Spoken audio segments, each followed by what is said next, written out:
Sandbinder. Sandbinder. Yep. I want to say Sand Titan. Uh-oh. It's Shaman right away. Shaman right away. That's what I like to see. Orange. It looks like you should have walked Shaman to me, and Alliestrasza is going to be playing Rogue as the first deck. So I've seen a few Rogue archetypes pop up. Tempo Rogue is probably the best performing deck.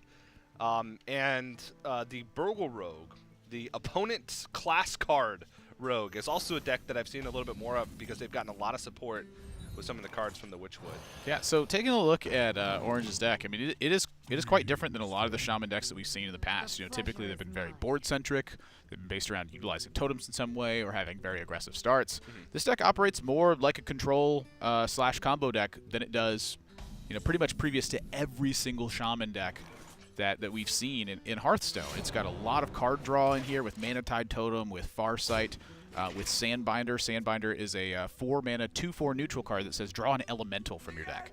So you do a lot of work crafting to have a specific suite of specific suit of elementals, so that you're drawing the ones exactly that you need. It's not just a value thing of elementals. It's that you're in effect searching up the specific ones you use to unlock this giant potential of Shutterwalk. Yeah. And on Alliestrasza's side, Tempo Rogue's gotten a few more tools. One of the big ones, I think, which is a card that a lot of players had rated very highly, was Henchclan Thug, which is a 3-mana 3/3 that whenever your hero attacks, it gains +1/+1. And that effect continues to happen over and over again. So if you get one of those down on the board early as a rogue, you can invest in your dagger up on turn 2, play Henchclan Thug on turn 3, and then immediately attack with your dagger on turn 3 when you play it. So it's a 4/4 immediately, and on top of that, it keeps getting buffed up every time you attack. Yep, natural snowball. Natural snowball, yeah. So it's also a neutral, so it can be played in other decks as well. I've seen some players experiment with it in Druid. I feel like Warrior's also a place where it could live. Light's Justice Paladin. Light's Justice Paladin. It's +4/+4 for 1 mana. You get to chip away at some 1 health guys. That's right. Perfect deck. Yeah, but Alliestrasza starts off with a combo we've come to know and sometimes love. Prince Keleseth, Shadow Step Prince Keleseth. Every card in Alliestrasza's deck is going to have +2/+2 now. That's right, and you're going to search up right away. Interesting to note, though, Orange, post-Doomsayer, has stuck a Mana Tide Totem to the table. This is a scary little minion to face off against, because if it starts cranking out card draw, not only do you still need to take care of it, but Orange's deck, at the end of the day, is a combo deck. Its goal is to assemble a giant combination of cards, largely not fight for board, but rather just fight for defense. Yes. Strictly defense until he has just an overwhelming amount of stuff to do with his combo. Yeah. So Alliestrasza is a little bit under the clock here, needs to apply some pressure, but also wants to disrupt Orange at the same time. So the minions in her deck, they tend to be a little bit more aggressive. In 2 copies of Spellbreaker, you know, they're great if in the mid-game situation, Orange is trying to say hi to Doomsayer behind a couple Saronite Chain Gangs. Or if he's trying to do something tricky like split a Mana Tide with a Doomsayer, so that way Alliestrasza's choice. Let him draw cards or keep the board presence. Yeah, a few more of the new cards that Alliestrasza has in her deck are Marshdrake, which is a 3-mana 5/4 that summons a 2/1 poisonous for your opponent. Also has great synergy in Rogue as well, because a lot of times if you've developed a dagger on turn 2, on turn 3 you play the Marshdrake, and dagger down the 2/1. Yeah. So it's basically a 3-mana 5/4 that you have to expend a little bit of health in the dagger charge in order to be able to deal with the drawback. Reminds me like a weird Flame Imp in that regard. Deals you some damage, but you get a big minion. You get a big minion, that's right. And also Witchwood Piper, which is a 4-mana 3/3, I believe, that draws the lowest cost minion from your deck. Yeah. If you're tied for lowest cost, it'll just draw a random one of those. Yes. And Alliestrasza only has the Firefly at that 1 slot, which means that it'll be guaranteed that unless she draws those Fireflies early on, in which case it could draw Prince Keleseth as well. That's right. If you've drawn those. So a pretty cool effect. And Face Collector, a 3-mana 2/2 with Echo that adds a random legendary minion to your hand. Yeah. So on turn 9, you can play 3 of those bad boys and get 3 legendaries and summon 3 2/2s. That's right. Echo is the ability to play the card multiple times in that particular turn. The turn you play it, it'll add an additional phantom copy to your hand, and as long as you have mana, you can play that phantom copy. And something that I learned was a really cool interaction was with Dead Man's Hand. If you have one of those phantom copies of Echo cards in your hand, Dead Man's Hand will actually shuffle it back into your deck as well. So you can use it, decide if you want to Dead Man's Hand it, and then at the end of the turn, if you still have that Phantom copy, Keep playing it. shuffle it in. But Orange is just trying to stifle the pressure. It's, like you mentioned, classic combo deck. Just trying to stifle enough of the pressure. The word classic there is really funny to me because I'm like, yeah, Shutterwalk. Classic Shutterwalk Shaman. Its game plan is similar to a classic combo deck, yes. but its win condition is very, very, very much so different. And brand new. Sometimes it's you don't even realize how it's beating you until until you leave your computer for 5 minutes and come back and your hero's exploded. Yeah, I mean, if you've never seen it before, the first time it happens, you're like, I don't understand what's happening. Like why? Like how is he supposed to win? He's just dealing a bunch of damage and returning all his minions to your hand. Well, you replay the Shutterwalk, sometimes multiple times in a game, and what's happening is you're healing yourself to 30 via the Life Drinker battle cries being stacked up. Again, the Life Drinker is the drain for 3 battle cry on your opponent. And you do that enough times, and eventually you get them. It reminds me a lot of the way that Freeze Mage used to play, where the entire game plan was draw lots of cards, stop your opponent from outright killing you, and then have a late game push with a sustained mechanism of damage. And so Freeze Mage relied on Ice Block, which is now rotated to the Hall of Fame. And so you look at new combo decks, how else am I going to combo someone else? You probably need that extra life. So Life Drinker with Shutterwalk, a very natural fit for this style of combo. Yeah, and it is going to be hard for Orange to sort of get to that point in this game because Alliestrasza with the double Prince Keleseth early on in the game. It's a lot of pressure. It is a lot of pressure. Serenite Chain Gang, 4 mana, 1 card, 7/2/4/5 taunt. That is so much pressure. And Orange is going to need to find a way to stifle some of this. And it looks like he's just going to try and absorb some damage with the Doomsayer. Throw out the Loot Hoarder to draw closer to those combo effects. Yeah, I mean, you think about how much mana that Orange needs to expend in order for the combo to operate properly. There's a couple things that have to happen. Number one, he needs both Life Drinkers down. He needs to have played them at some point.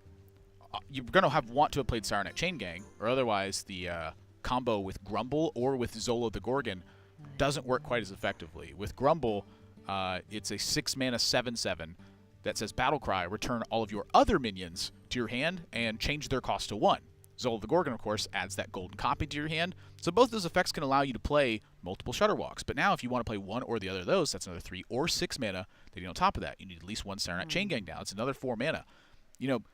Just right off the bat, we're looking at minimum 15 mana he needs to sink into cards. They don't have a ton of board presence in order to just unlock the potential of that combo. It's a lot of work he's got to do. Yeah. Whoa! Alliestrasza gets a Shutterwalk from the Face Collector. Whoa! Oh and she's got a lot of battle cries of her own. I mean, mind you, there's now 2 Face Collectors in there. There's a Serenite Chain Gang. There's a Spellbreaker. She's got Vilespine Slayer, 2 Prince Keleseths, a Firefly. Like, that's a lot of stuff that Shutterwalk is producing. When she plays that Shutterwalk, it's going to summon a copy of another minion that she has on the field. It's also going to buff her to cards. Additionally... Well, it's a copy of itself, right? Oh, yeah, a copy of itself. Yes. Yeah. A copy of itself. She's going to add +2/+2 again to the minions in her deck. She's gonna draw 2 legendaries because of the Face Collectors. She's gonna silence something at random, and add a little flame elemental to her hand too. And kill a random minion.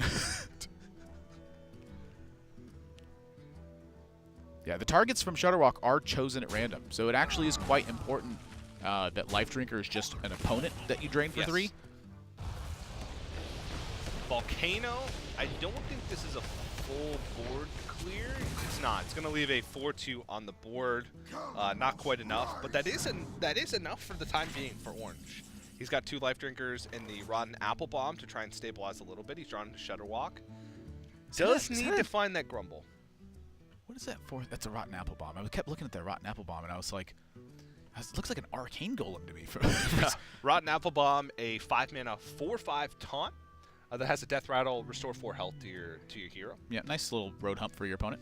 Yeah, it seems like a good anti-aggro tool currently. Because it has taunt, it also has a little bit of a heal attached to it. That Thug is going to get big. He's already big. Yeah, and he might even get buffed with the Cobalt Scalebane, which would make him even larger. Yeah, There's actually 13, 18. There's lethal setup on the board. Ooh. Orange does draw into Healing Rain, but... It's got a pair of life drinkers as well. So he does have the Murmuring Elemental in hand. It's a 2-mana 1/1 Elemental. It says your next battle cry happens twice. Yeah. So with life drinker, it's going to stack 2 life drinkers on, and I believe that actually incorporates into Shudderwalk at the end as well. So if you've Murmuring Elementaled a battle cry, I believe that counts twice towards Shudderwalk at the end. I have to say, I haven't paid attention enough. As soon as my opponent plays Shudderwalk, I kind of It's a lot of battle cries. throw my hands in the air and complain. There's a life drinker.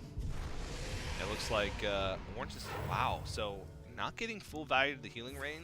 Orange just wants to make sure he's as stable as possible, potentially going to Shudderwalk turn, but this Shudderwalk is not the most powerful. And to be honest, since this is the Witchwood Invitational, and the goal, yes, it's to win for these players, but it's also to show off some of the new cards, I'm jamming Shudderwalk every time. You can tell Allie's thinking about it. She's like, I really want to play the Shudderwalk, but I really want to win this game, too. Well, I'm pretty sure Shudderwalk was again. This is definitely the play. This is just crazy. I mean, what are the odds of this happening? There's like, another +1. You +1. are playing a Shudderwalk Shaman yourself as Orange, and suddenly you run into Shudderwalk Rogue, and they're getting a ton of battle cries from it. Oh, and he gets an Archmage. Is it Arugula? Like Arugula? Yeah. Archmage Arugula, yeah. He's very healthy. 2-mana 2/2 legendary mage minion. It says whenever you draw a minion, add a copy of it to your hand. No, Vilespine Slayer is not a battle cry. It's a combo. Oh, that's right. Always forget about that. Because while it has a similar effect as a battle cry, it reads as it's a combo. Test Greymane. 8-mana 6/6. She can play Shudderwalk again. Yes, it says battle cry. Play all of the cards that you've played previously in this game that are not from your class. Or that are from other classes, rather. Does that include battle cries? I'm so lost. Does it say play them? It says replay. That's a great question. Because it's not resummon, it says replay. I don't know. I'm curious to see how that works. Hopefully we'll see.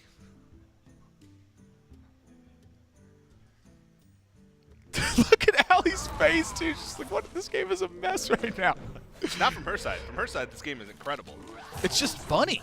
Like, what are the odds of this happening? Take that, silenced Shudderwalk. Well, that is... Oh, my gosh. TJ, what is going on? That is lethal damage, but... Whoa. Whoa, slow down. But... I'm Shadow Stepping the Shudderwalk every time. Okay, so you just simply don't kill Orange here. You take him like 2, let him know you've got the business.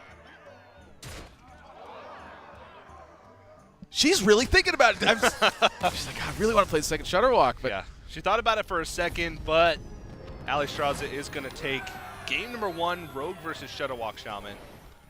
Starting things off on the right foot. And